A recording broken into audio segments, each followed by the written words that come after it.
Namo Buddhaya, salam kebajikan. Kami mahasiswa dari Universitas Bung Karno, Fakultas Ekonomi dan Bisnis, Program Studi Akuntansi, ingin menjelaskan tentang siklus akuntansi perusahaan jasa pengiriman sebagai syarat untuk memenuhi tugas mata kuliah kami, yaitu mata kuliah akuntansi jasa yang ditugaskan oleh dosen kami, Ibu Ririn Widyastuti Wulaningsih, SEMM. Perkenalkan, nama saya Justina Angelina Jelita dengan NIM 3201210009 dan teman saya. Dan saya Adriana Huarbria dengan NIM 32012110029. Jadi alasan kelompok kami memilih topik pembahasan ini adalah karena pengetahuan mengenai jasa pengiriman seperti ekspor dan impor sangat mempengaruhi pihak manajer untuk mengambil keputusan dalam perusahaan. Tidak hanya berguna untuk pihak internal, tapi juga bermanfaat untuk pihak eksternal. Hal ini sangat berpengaruh jika sewaktu-waktu pihak eksternal atau investor ingin berinvestasi pada perusahaan. Banyak juga perusahaan semacam ini mengalami kebangkrutan karena kurangnya manajemen dalam hal keuangan. Jadi tujuan dari mempelajari materi ini adalah yang pertama untuk mengetahui apa saja siklus akuntansi perusahaan jasa terlebih dalam perusahaan jasa pengiriman. Yang kedua, untuk mengetahui transaksi perusahaan jasa. Dan yang ketiga, untuk mengetahui jurnal-jurnal apa saja yang ada dalam kegiatan transaksi dalam perusahaan jasa pengiriman. Akuntansi perusahaan jasa pengiriman merupakan akuntansi yang diterapkan pada perusahaan jasa yang bergerak pada bidang pengiriman barang, entah itu barang masuk maupun barang yang keluar dari suatu daerah. Maraknya bisnis perusahaan besar yang ada di berbagai daerah menjadikan semakin ketat pula persaingannya. Para pelaku bisnis perusahaan jasa pengiriman barang berusaha keras untuk menciptakan dan menjaga kelangsungan hidup produk bisnis perusahaan. Keputusan pengambilan informasi perusahaan dilakukan oleh pihak manajemen. Hal ini sangat perlu untuk dipertimbangkan matang-matang agar informasinya dapat dipertanggungjawabkan untuk mengambil suatu keputusan. Seperti halnya kegiatan ekspor yang merupakan kegiatan yang sistem perdagangan dengan cara mengeluarkan barang-barang dari dalam negeri ke luar negeri untuk memenuhi ketentuan yang berlaku. Ekspor merupakan total barang dan jasa yang dijual oleh sebuah negara ke negara lain, termasuk di antara barang-barang tersebut seperti asuransi dan jasa pada suatu tahun tertentu. Berikutnya ada siklus akuntansi perusahaan jasa pengiriman. Siklus akuntansi dapat dikatakan sebagai serangkaian proses kegiatan untuk mengidentifikasi, menganalisis, sampai mencatat semua kejadian yang terkait keuangan yang terjadi pada perusahaan. Ada beberapa siklus dalam akuntansi perusahaan jasa, terlebih dalam jasa pengiriman. Yang pertama, langkah pertama dalam siklus akuntansi adalah mengidentifikasi dan menganalisis transaksi. Akuntan harus mengidentifikasi transaksi sehingga dapat dicatat dengan benar. Tidak semua transaksi dapat dicatat. Transaksi yang dicatat adalah transaksi yang mengakibatkan perubahan posisi keuangan perusahaan, memiliki bukti dan dapat dinilai ke dalam unit moneter secara objektif. Contohnya seperti nota pembelian, kwitansi penjualan, dan sebagainya. Setelah mengidentifikasi transaksi, kita harus dapat menentukan pengaruhnya terhadap posisi keuangan.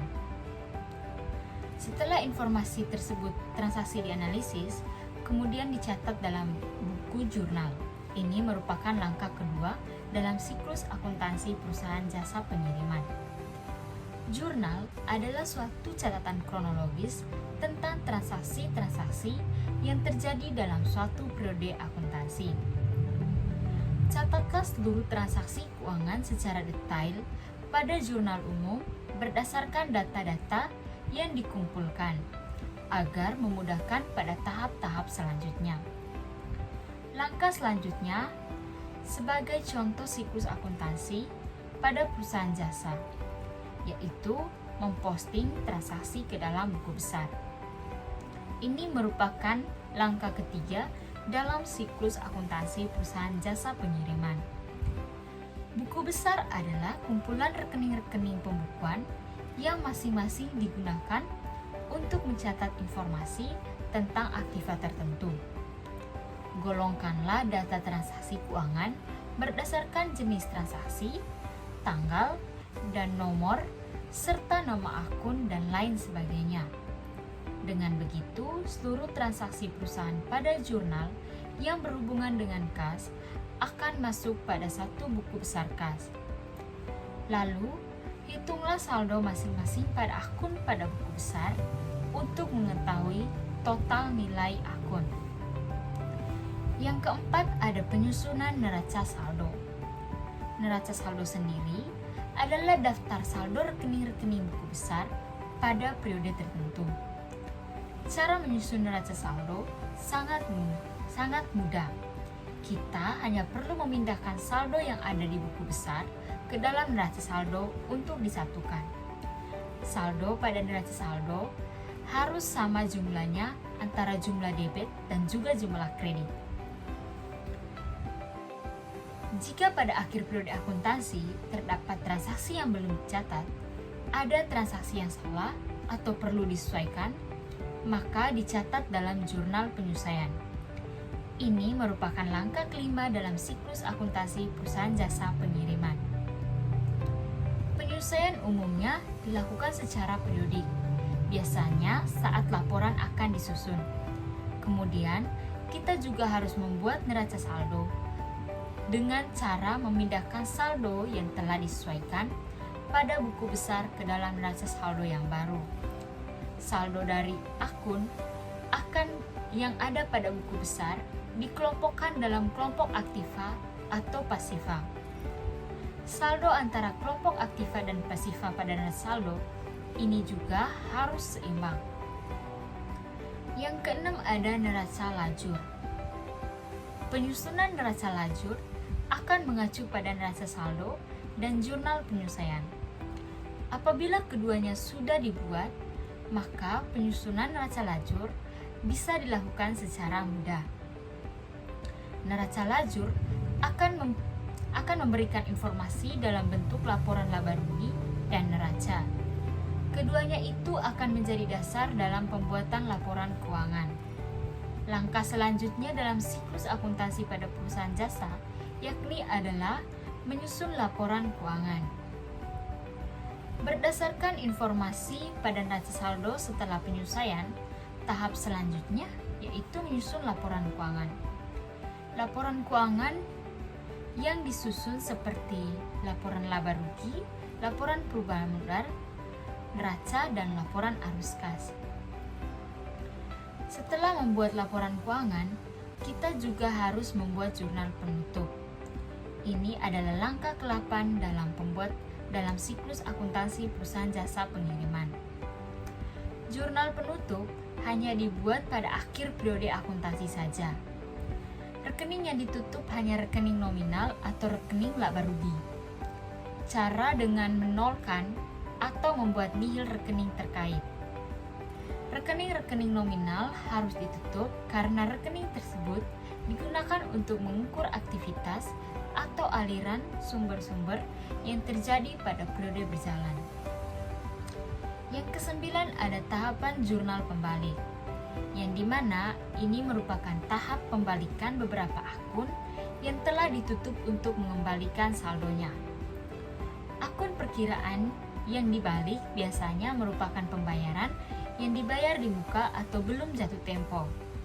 Tahap yang terakhir atau yang ke-10 adalah neraca akhir atau awal setelah penutupan. Tahap ini disebut dengan neraca akhir atau awal karena sebagai neraca akhir yang dihasilkan pada akhir periode. Disebut neraca awal karena akan digunakan sebagai neraca awal pada siklus akuntansi periode selanjutnya. Yang berikutnya ada transaksi dalam perusahaan jasa pengiriman. Transaksi adalah suatu kegiatan perusahaan yang mampu menimbulkan perubahan pada kondisi harta atau finansial perusahaan. Berikut beberapa jenis transaksi akuntansi perusahaan jasa. Yang pertama, ada pembelian transaksi. Pembelian ini merupakan kegiatan yang dilakukan untuk membeli suatu produk. Transaksi pembelian perusahaan jasa sendiri diantaranya pembelian perlengkapan kerja dan peralatan. Kesemuanya dilakukan untuk memberikan kepuasan kepada para pelanggan dalam hal pelayanan.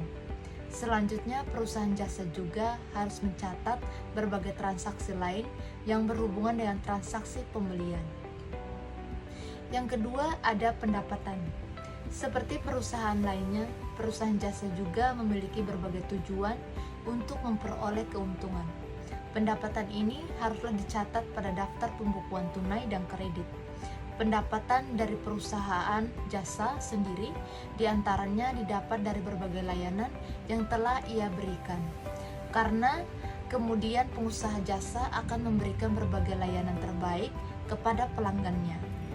Yang ketiga, ada pembayaran beban-beban lainnya. Selain pengeluaran yang dilakukan saat membeli berbagai keperluan, seperti pada berbagai perlengkapan dan peralatan, perusahaan jasa juga memiliki berbagai biaya yang harus dibayarkan, sebagai contoh pada beban tagihan listrik, administrasi, telepon, internet, dan lain sebagainya. Yang keempat, ada piutang. Piutang sebagai pemberian atau penjualan yang dilakukan secara kredit kepada pengguna sehingga sesuai kesepakatan atau kebijakan konsumen yang kemudian akan melunasi pembayaran pada jangka waktu tertentu. Dibutuhkan pencatatan pengusahaan dalam hal ini. Yang kelima, ada modal atau investasi. Saat perusahaan jasa pertama didirikan, pasti ada setoran modal dari para investor serta pemilik. Semua transaksi investasi ini juga dicatat dengan baik, apalagi jika modal atau dana tersebut datang dari pihak yang lain. Yang berikutnya, kelompok transaksi dalam perusahaan jasa pengiriman. Agar dapat menganalisis dengan cepat dan mudah, maka perlu untuk mengetahui jenis-jenis transaksi keuangan. Beberapa transaksi keuangan dibagi menjadi beberapa kelompok, yaitu yang pertama ada transaksi dengan pemilik. Sebuah perusahaan yang didirikan pasti akan melakukan transaksi dengan pemilik. Biasanya terjadi di awal-awal pendirian. Transaksi dengan pemilik merupakan transaksi yang terjadi antara perusahaan dan pemiliknya. Transaksi terjadi dari pengetoran modal dan prive atau penarikan uang untuk kepentingan pribadi. Yang kedua, ada transaksi dengan pelanggan. Transaksi dengan pelanggan pasti akan sering terjadi. Transaksi ini terjadi dari penjualan barang atau jasa kepada pelanggannya. Selain itu juga berkaitan dengan transaksi retur atau pengembalian barang oleh pelanggan karena tidak sesuai dengan pesanan atau ada catat. Yang ketiga, transaksi dengan pemasok. Transaksi dengan pemasok ini seperti transaksi pembelian bahan baku, pembelian produk atau barang dagangnya, retur pengembalian dan transaksi lainnya. Yang keempat, ada transaksi dengan kreditor. Beberapa contoh transaksi antar perusahaan dengan kreditor yakni transaksi penarikan pinjaman dan transaksi pelunasan pinjaman. Yang kelima, ada transaksi dengan penghadiaan nilai tambah. Transaksi dengan penghadiaan nilai tambah yaitu transaksi yang terjadi antara perusahaan dengan pihak lain yang memberikan nilai tambah kepada produk atau jasa perusahaan. Pihak yang memberikan nilai tambah misalnya adalah karyawan pada perusahaan. Karyawan akan menyediakan tenaga ataupun pikiran untuk perusahaan, seperti membuat barang yang akan dijual kepada konsumen atau memberikan jasa atau pelayanan untuk konsumen. Untuk menganalisis transaksi, langkah-langkahnya adalah yang pertama, pahami jenis-jenis akun dan komponennya. Misalnya akun aset dapat terdiri dari piutang, persediaan, dan lain-lain. Yang berikutnya ada tentukan pengaruh dari suatu transaksi pada akun aset, kewajiban, modal, beban, atau pendapatan. Yang berikutnya pengaruhnya untuk setiap akun, apakah ada transaksi tersebut menjadikan jumlah saldo akun menjadi naik atau turun. Yang berikutnya kenaikan atau penurunan saldo atas akun tersebut di sebelah debit atau kredit. Jadi kesimpulan dari materi kami yaitu keberhasilan perusahaan jasa pengiriman tidak hanya bergantung pada faktor-faktor teknis dan operasional, tetapi juga pada kualitas layanan, kepatuhan terhadap regulasi, kepuasan pelanggan, dan kemampuan untuk beradaptasi dengan perubahan pasar dan teknologi. Sekian dari materi kami. Apabila ada kesalahan kata, kami mohon maaf. Dan jangan lupa like video kami, karena dukungan kalian semua sangat berarti bagi kami. Terima kasih dan sampai jumpa di lain kesempatan. Wassalamualaikum warahmatullahi wabarakatuh.